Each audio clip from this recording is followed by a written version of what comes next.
আমি কিছু পরিসংখ্যান দিয়ে শুরু করতে চাই। বর্তমানে বাংলাদেশে প্রাথমিক বিদ্যালয় রয়েছে প্রায় 1,18,000, যার মধ্যে 65,457টি সরকারি, বাকিগুলি অন্যান্য বেসরকারি আছে, কিন্ডারগার্টেন আছে বিভিন্ন ধরনের। এবং এখানে 2 কোটির মতো স্টুডেন্ট আছে প্রাথমিক বিদ্যালয়ে। আমাদের যে প্রাথমিক বিদ্যালয়ের ছাত্র ছাত্রীদেরকে ধর্মীয় বা নৈতিক শিক্ষা দানের যে গুরুত্ব, সেটি আমরা দেখতে পাই আমাদের বিভিন্ন দেশের যে প্রাথমিক বিদ্যালয়ের কারিকুলাম আছে, সেটা যদি আমরা একটু পর্যালোচনা করি, দেখব যে তুরস্কে যে বিষয়গুলি শিক্ষা দেওয়া হয় সেখানে ভাষা, গণিত, বিজ্ঞান, সামাজিক বিজ্ঞান, আরবি এবং ইসলামিক নৈতিকতা, ইংরেজি এবং ফরাসি ভাষা। ইরানে শিক্ষা দেওয়া হয় ফার্সি, গণিত, বিজ্ঞান, ইতিহাস, ভূগোল, কারিগরি, শারীরিক শিক্ষা এবং কোরআন। সরাসরি কোরআন সেখানে শিক্ষা দেওয়া হয় একদম কারিকুলামের অন্তর্ভুক্ত হিসেবে। সংযুক্ত আরব আমিরাতেও আরবি, ইংরেজি, ইসলামী শিক্ষা, বিজ্ঞান, গণিত ইত্যাদি শিক্ষা দেওয়া হয়। মালয়েশিয়া, ইন্দোনেশিয়া তো বটেই, জাপান এবং ফিনল্যান্ডেও সেখানে ভাষা, গণিত, বিজ্ঞান, সামাজিক বিজ্ঞান, নৈতিক শিক্ষা এগুলি শিক্ষা দেওয়া হয়। কিন্তু আমাদের দেশে দিকে যদি আমরা তাকাই, আমাদের প্রাথমিক বিদ্যালয়গুলোতে ইসলাম ধর্ম বা সব ধর্মই শেখানো হয়। এই সাবজেক্টটা বাধ্যতামূলক এবং এটা পরীক্ষা হয়, কিন্তু এই সাবজেক্টের কোনো আলাদাভাবে শিক্ষক নেই। যে কারণে কি হচ্ছে যে আসলে এখান থেকে নৈতিক শিক্ষা লাভ করতে পারছে না। গবেষণায় দেখা যাচ্ছে যে প্রাথমিক বিদ্যালয়ে শিক্ষার্থী কমে যাচ্ছে এবং এইসব শিক্ষার্থীরা কওমি মাদ্রাসায় যাচ্ছেন। কওমি মাদ্রাসায় যাচ্ছেন কেন? কারণ অভিভাবকরা মনে করছেন যে প্রাথমিক বিদ্যালয়ে তাদের বিশ্বাসের যে প্রতিফলন সেটা ঘটছে না, তাদের সন্তানদেরকে নৈতিক শিক্ষা দেওয়া যাচ্ছে না। গতকালই আমি প্রাথমিক শিক্ষা অধিদপ্তরের একজন উচ্চপদস্থ কর্মকর্তার সাথে কথা বলেছি। তিনি এই গবেষণা ছাড়াই তিনি বলছেন যে আমরা মাঠ পর্যায়ে যখন যাই তখন সকল কর্মকর্তারা, প্রধান শিক্ষক বা অন্যান্য শিক্ষকেরা এই একই অভিযোগ করছেন যে তাদের বিদ্যালয়ের শিক্ষার্থীর সংখ্যা কমে যাচ্ছে। একটি কারণ যারা তাদের সন্তানদেরকে মূল্যবোধ ভিত্তিক গড়ে তুলতে চান তারা মনে করছেন যে সেটা হচ্ছে না। আমরা যেমন স্কুলে যে 40টি হাদিস পড়েছিলাম, তার মধ্যে একটি আমার এখনো মনে আছে, আর রাশি ওয়াল মুরতাশি ফিন্নার।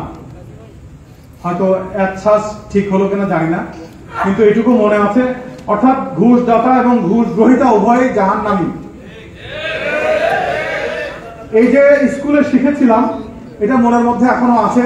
চাকরি শেষ করেছি 2 মাস আগে, কিন্তু জীবনে 1 টাকা ঘুষ খাইওনি, 1 টাকা ঘুষ দেইওনি, কারণ জাহান্নামের আগুনে জ্বলার মতো সাহস আমার নাই।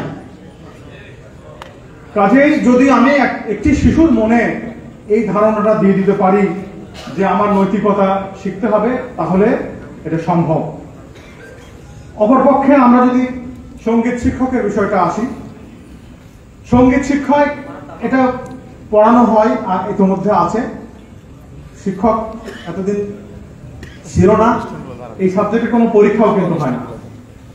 সঙ্গীতের কিন্তু বাধ্যতামূলক কোনো পরীক্ষা হয় না, অথচ ধর্মীয় যেটা শিক্ষা সেটার পরীক্ষা হয়। 2020 সালে সঙ্গীত শিক্ষক নিয়োগের উদ্যোগ নেওয়া হয়েছিল আগের ফ্যাসিস্ট সরকারের আমলে। তারা 4 বছর ক্ষমতায় থেকেও এই আদেশ জারি করার সাহস পায় নাই। কিন্তু কি এমন জরুরি প্রয়োজন হয়ে গেল যে অতি দ্রুত সঙ্গীত শিক্ষক নিয়োগের একটা প্রজ্ঞাপন জারি করা হয়েছে। আমি আপনাদেরকে আজকে এটুকু জানাতে চাই যে এ বিষয়ে বিভিন্ন জায়গা থেকে যে প্রতিবাদ হয়েছে, সেই প্রতিবাদের ফলে সরকার এটি স্থগিত বা বাতিলের সিদ্ধান্ত নিয়ে আগাচ্ছে। আমি আজকেও খোঁজ নিয়েছি, এটা আইন মন্ত্রণালয়ের লেজিসলেটিভ এবং ড্রাফটিং উইং এ এটা মতামতের জন্য গেছে।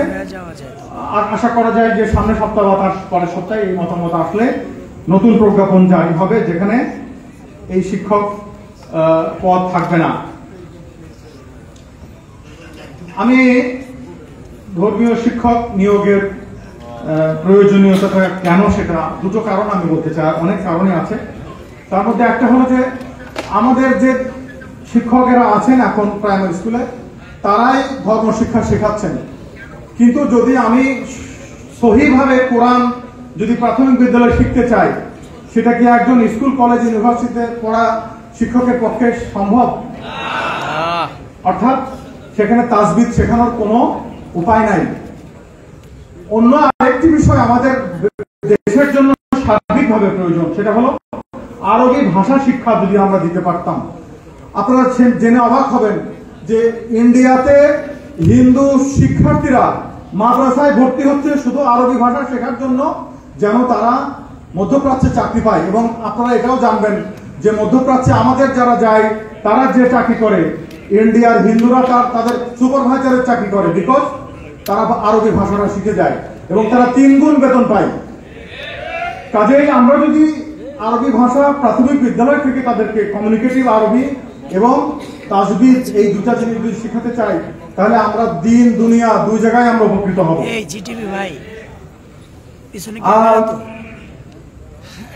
আরেকটি ভয়ঙ্কর তথ্য আছে যেটি আমরা অনেকেই হয়তো জানি না, সেটি হলো যে প্রাথমিক বিদ্যালয়ের যে সাবজেক্টগুলো আছে, বাংলা, ইংরেজি, অঙ্ক, তারপরে গণিত, বিজ্ঞান, এই সব সাবজেক্টের শিক্ষকদের প্রশিক্ষণ হয়, কিন্তু ইসলাম ধর্ম শেখায় যারা, তাদের কোনো প্রশিক্ষণ নাই, একেবারেই নাই, জিরো।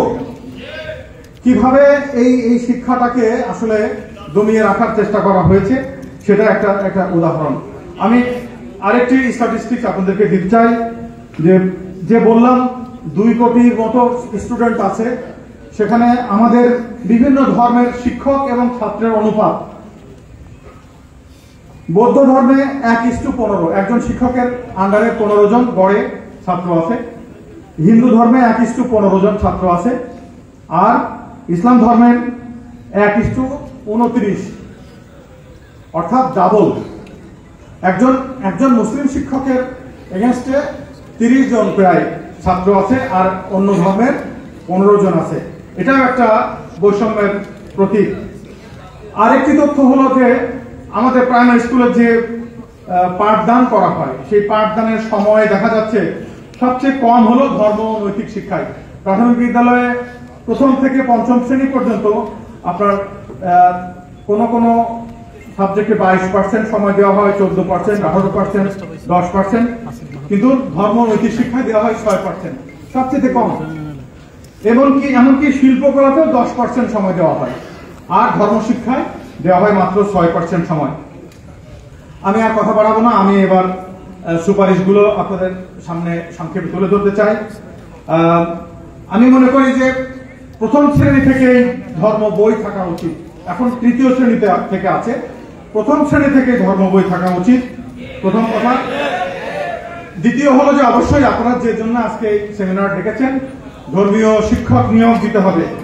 65,000 সরকারি প্রাথমিক বিদ্যালয়ে যদি একজন করে ধর্মীয় শিক্ষক নিয়োগ দেওয়া হয়, তাহলে আমি দেখেছি হিসেব করে যে বছরে 1,400 কোটি টাকা লাগবে। মাত্র 1,400 কোটি টাকা, 1.something% of the total budget. 8 lakh crore টাকা বাজেট, 8 লক্ষ কোটি টাকা প্রত্যেক বছরের বাজেট, সেখানে 1,400 কোটি টাকা কিছুই না। কাজে এটা খুবই সম্ভব। এছাড়া আমার এখানে সুপারিশের মধ্যে আছে যে 6%-এর জায়গায় এখানে ধর্মীয় শিক্ষার সময়টা বৃদ্ধি করে কমপক্ষে 10% করতে হবে। ধর্মীয় নৈতিকতার পরিপন্থী যে সমস্ত বিষয় আছে, এটা পূর্বে আমার আগের কয়েকজন বক্তা বলে গেছেন, সেগুলো এখান থেকে বাদ দিতে হবে। এবং আগেই বলেছি যে ভাষা শিক্ষায় আমাদেরকে গুরুত্ব দিতে হবে। ধর্মীয় শিক্ষক নিয়োগ করার আগ পর্যন্ত এই প্রক্রিয়া শুরু হওয়ার আগ পর্যন্ত টেম্পোরারিলি চুক্তিভিত্তিক শিক্ষক নিয়োগ দিতে হবে। এছাড়া প্রশিক্ষণের ব্যবস্থা, যারা ধর্মীয় শিক্ষক হবেন তাদেরকে কিভাবে ধর্মীয় শিক্ষা যথাযথভাবে দেওয়া যেতে পারে সেই ধরনের প্রশিক্ষণ তাদেরকে দিতে হবে। সর্বোপরি আমার যেটা বক্তব্য, যে আমরা আজকে সমাজের যে নৈতিক মূল্যবোধহীন, দুর্নীতিপরায়ণ, অস্থির একটা প্রজন্ম আমরা দেখতে পাচ্ছি, সেটা যদি আমরা প্রাথমিক বিদ্যালয় থেকেই তাদেরকে সবকিছু শেখাতে পারি তাহলে আশা করি যে আমরা একটা সুন্দর প্রজন্ম পাবো। আমি আমাকে এখানে সুযোগ দেওয়ার জন্য সকলকে ধন্যবাদ জানিয়ে শেষ করছি। আসসালামু আলাইকুম।